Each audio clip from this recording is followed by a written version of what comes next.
Bom dia, boa tarde, boa noite, boa e bela madrugada para todos vocês, meus queridos irmãos e irmãs de todo o Brasil. Quem vos fala é seu irmão em Cristo, Nilson Queiroz, do canal Verdadeira Graça. Estamos juntos, estamos nessa caminhada já há 5 anos, estamos caminhando. Estou aí com mais de 1000 mensagens no meu canal. E eu peço a você que continua me assistindo, porque toda mensagem, uma é diferente da outra. Eu não imito, eu não repito uma mensagem com a outra. Não, todas elas. É diferente até pelo nome. Eu acabei de pregar agora como surgiu a Bíblia. Agora já estou pregando uma mensagem, o título é Quem é o seu Deus? Quem é o seu Deus? É completamente diferente. Já vamos para uma mensagem diferente daqui. Aqui eu vou pregar, ou é diferente, assim por diante. Então, há 1000 e poucas mensagens, não sei se é 1020, 1030 mensagens que eu tenho por aí. Todas elas, eu sigo o título da mensagem.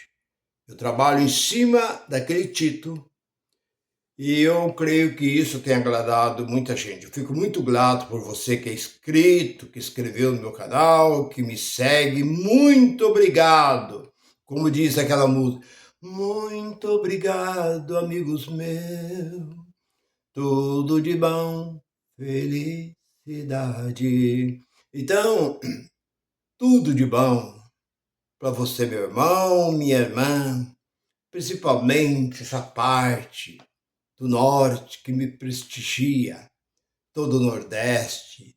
Eu recebo muito comentário do norte. Parabéns, povo aí do norte, Nordeste, esse Maranhão, Pernambuco, Ceará, Sergipe, Alagoa, enfim, Pará, todos esses lugares eu recebo.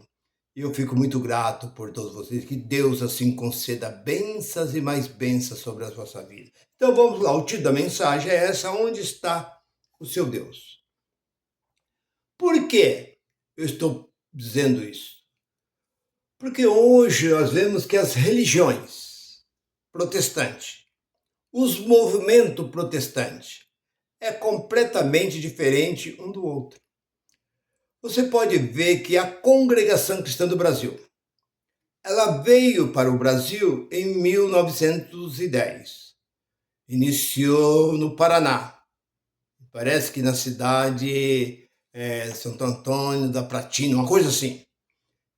E a Assembleia de Deus iniciou no Belém, capital do Pará, também nesse mesmo ano. Mas as duas deviam andar de mão dada. Porque o Deus não é um só. Por que que há essa diferença?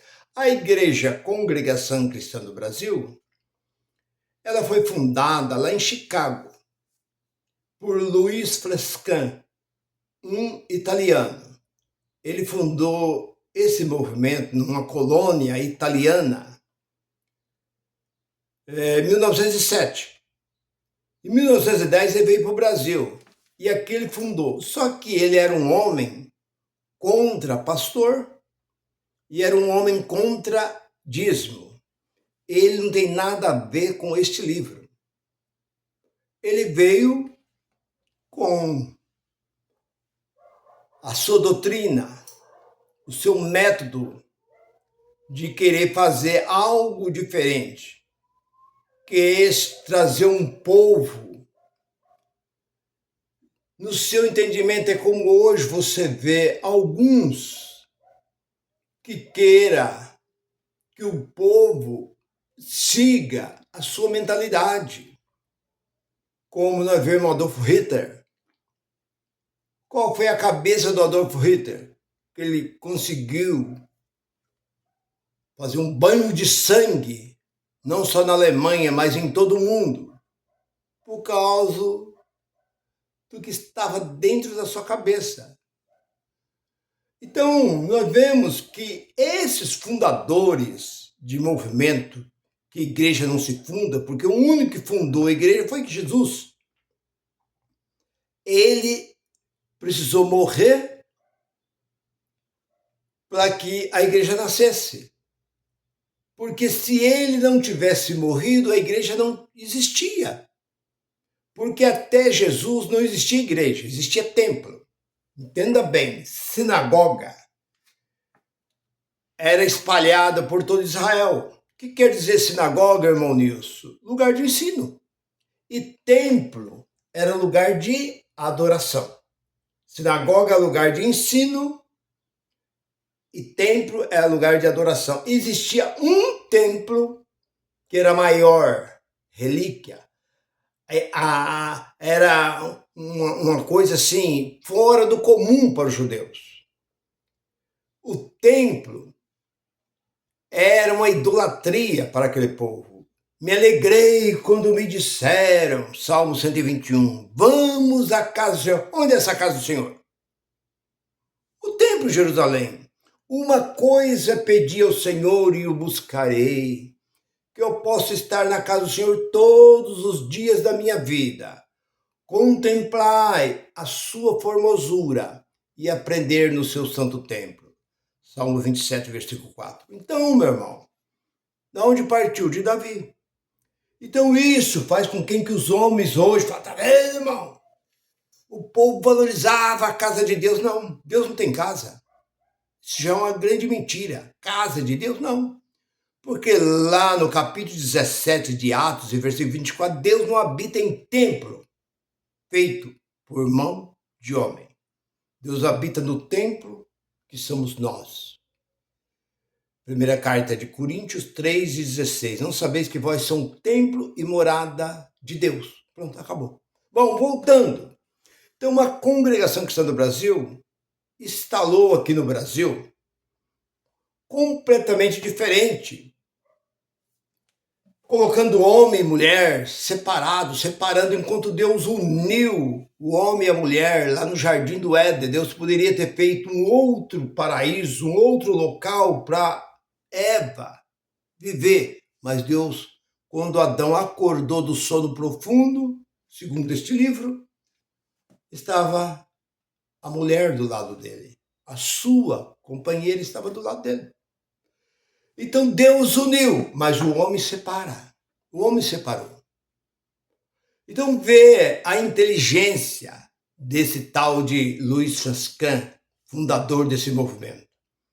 Ele chegou aqui no Brasil dizendo que é a única que ia para o céu. E até hoje eles continuam seguindo o mesmo método do fundador desse movimento. Que vai para o céu é a congregação cristã do Brasil. Fora dela ninguém vai para o céu. Lá eles dizem que não dão dízimo, mas eles tiram muito mais do que o dízimo. Bom, para começar, dízimo não existe. Nunca existiu para nós, gentil. 2:14 de Romanos. Nunca existiu dízimo para nós. Dízimo eram comida para as viúvas, os órfãos e os necessitados. E também a tribo de Levi. Nada mais do que isso, era comida. Não é essa tiração de dinheiro e compração. Então, isso é uma roubalheira que criaram em cima dos movimentos religiosos. Bom, então a congregação foi fundada em cima disso, porque o franciscano, o fundador, ele não gostava de pastor, ele era presbiteriano. Eu li toda a história, eu falo por conhecimento. Quando eu falar alguma coisa, eu falo porque eu vivi 44 anos dentro do movimento e eu li demais, eu li centenas e centenas de biografia, de fundador de igrejas. Então eu falo de vários, de dezenas e dezenas de ministérios, porque eu sei do que estou falando. Está gravado, está escrito. Então não tem como, não é que eu estou achando que foi assim. Ele não gostava de pastor, é um presbiteriano. Ele saiu da presbiteriana, fundou esse movimento, lá em Chicago, nos Estados Unidos.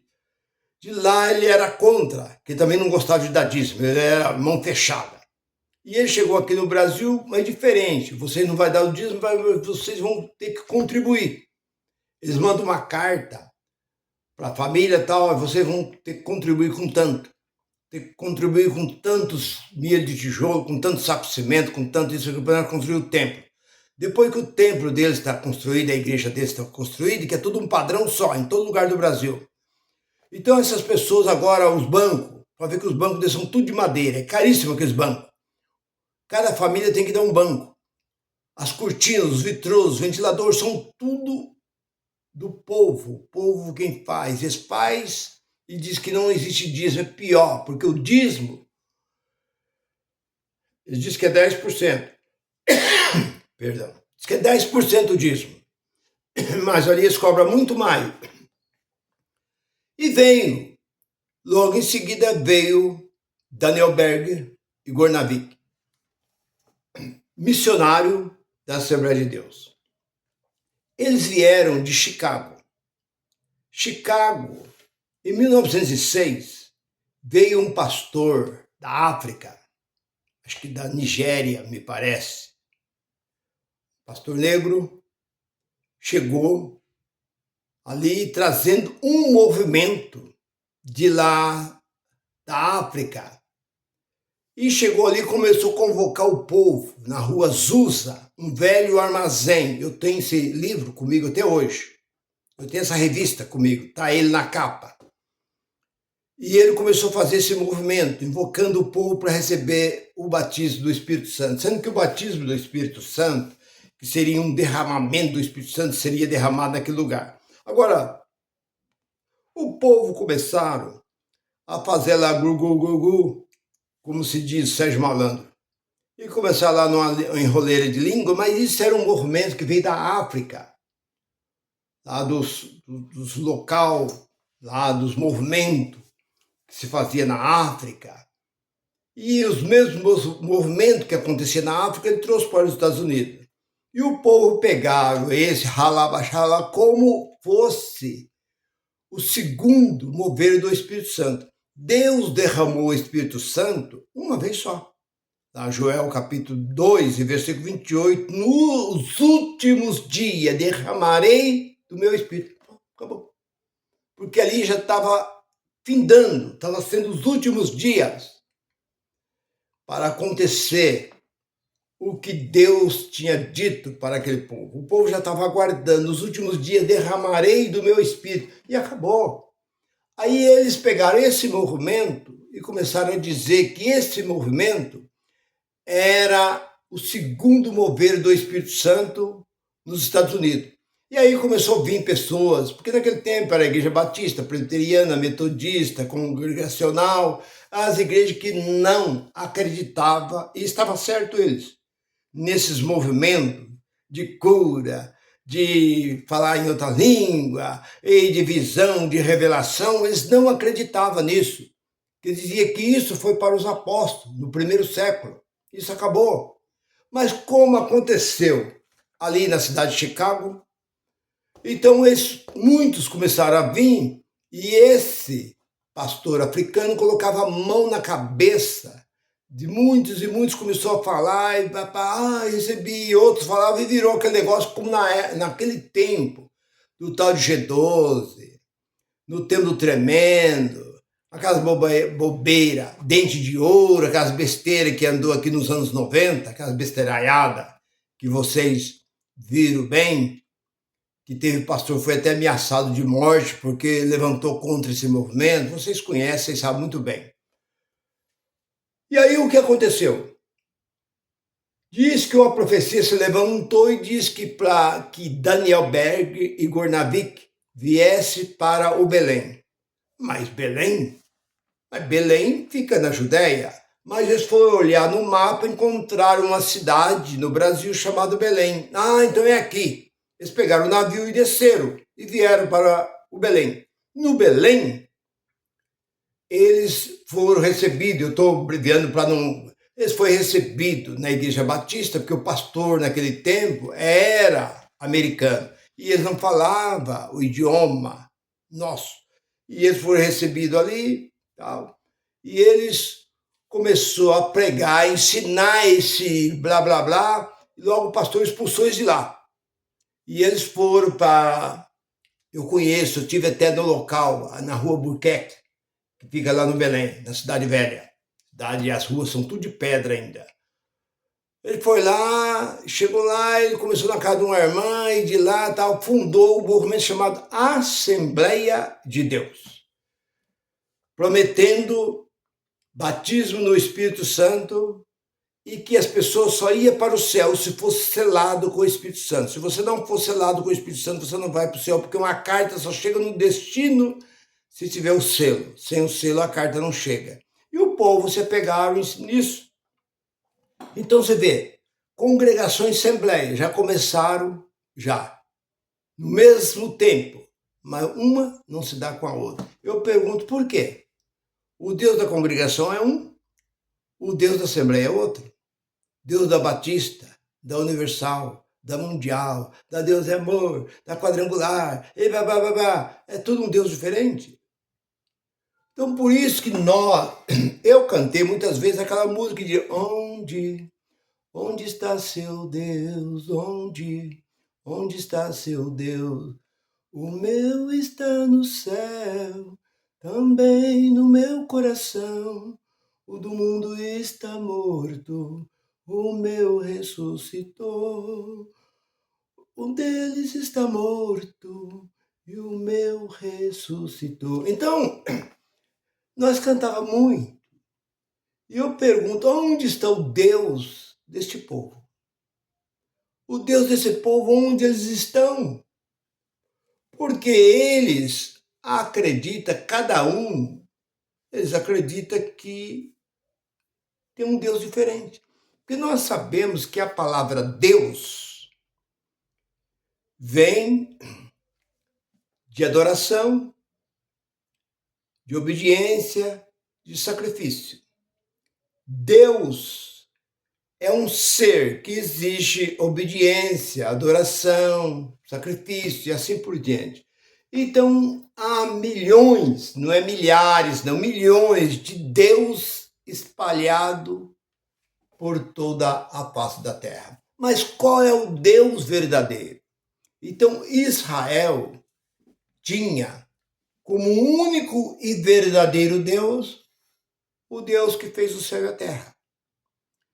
Então, Israel não tinha outro Deus, a não ser esse. Porque quando perguntaram para Jonas, lá no navio, aquela passagem lá do navio, que o navio estava para perecer e afundar aquele navio, e chacoalhando aquele navio, e aqueles homens jogando a carga do navio para o navio aliviar, lembraram que tinha um homem estranho no porão. Ele desceu para o porão do navio e foi dormir. Chegou lá e estava dormindo. Despertaram ele e falaram, homem, quem é você? Eu sou um hebreu. Quem é o seu Deus? Por quê? Cada um de nós já invoquemos o nosso Deus. Cada um de nós aqui já invoquemos o nosso Deus. Só que essa tempestade não passa. Quem é o seu Deus? O meu Deus é o que fez o céu e a terra. Então, era o único Deus declarado, Deus verdadeiro, era o Deus de Israel. Agora, hoje, nós vemos essas confusão que existe dentro desses movimentos chamados igreja. Cada um diz que o seu é assim. A minha tem doutrina. Na minha, o homem tem que andar assim, é paletó e gravata. No início, a Assembleia de Deus exigia que as pessoas tinham que falar em língua estranha para ser obreiro. Porque ter o Espírito Santo é uma coisa. E esse movimento do Halabash, isso daí não quer dizer nada. Isso apenas é carnalidade. Mas isso se apegaram em cima disso. Então os homens tinham que andar de paletó e gravata e chapéu. Eu vi isso. Dentro da Assembleia de Deus existia cabide, onde os homens, os obreiros chegavam e tiravam, eu colocava o chapéu ali. Tinha que ser assim. Bíblia, a mão não sei ler. Você tem que ter. Esse livro tem que estar nas suas mãos para mostrar a espada. O soldado não pode andar desarmado. Então isso aqui tinha isso com uma espada. Como aquela como Paulo fala, que a palavra de Deus é como uma espada. Ele faz uma comparação lá em Hebreus, como a espada 4:12. A palavra de Deus é como uma espada que corta. Então, eles tinham em cima disso aí. E as mulheres tinham que ter o cabelo longo, vestido longo, não podia usar um brinco, não podia aquela besteirada tudo. E vem a congregação e vem a assembleia. E as outras que vieram em cima do mesmo nível, da mesma forma das assembleias, fazendo a mesma coisa. E vem vindo, e cada uma desfaz da outra. Uma critica essa critica aquela outra, uma critica, e elas não chegam a um acordo. Aí eu pergunto, se fosse verdade que esse povo fosse para o céu, que isso é uma mentira, se esse povo fosse para o céu, conforme eles falam que eles vão ver o pai, vai ver a mãe, vai ver os apóstolos, vai ver os profetas, vai ver, se fosse, como seria? Não tinha como eles unir. Se aqui na terra eles vivem desunidos, como se eles fossem para o céu, eles iam unir lá, por quê? Se aqui na terra não existe união, como diz aquele ditado, um povo unido jamais será vencido. Então esse povo, eles não têm união, nem entre eles, entre os pastores, entre os obreiros ali, entre os membros, equipe de louvor, existe desunião. Quantas contendas, quantas igrejas divididas, divide aqui, divide ali, divide aqui. Eu conheço igreja que se dividiu em 7, 8 pedaços, para lá, para cá. Por quê? Porque eles não se unem entre eles, quanto mais as demais, que tem um nome diferente, completamente diferente. Não, aquela é uma igreja de porta larga, aquela igreja não tem doutrina, aquela igreja é isso, aquela igreja é aquilo outro, e tal. Então nós vemos que o título da mensagem é Onde está o seu Deus? Nós sabemos que Deus hoje, ele está dentro do coração daqueles que o crê, como 3:16 de 1 Coríntios. Não sabeis que vós são templo e morada do Espírito Santo. Então eu creio que Deus está naquele que crê e confessa o único e verdadeiro Deus. Não está na religião, porque a religião só serve para contenda e nada mais. Meu irmão, eu vou ficando por aqui para não ficar muito comprida a mensagem, porque eu poderia prosseguir muito para falar. Mas eu vou ficando por aqui. Você curte, compartilhe esta mensagem, graça e paz para todos vocês.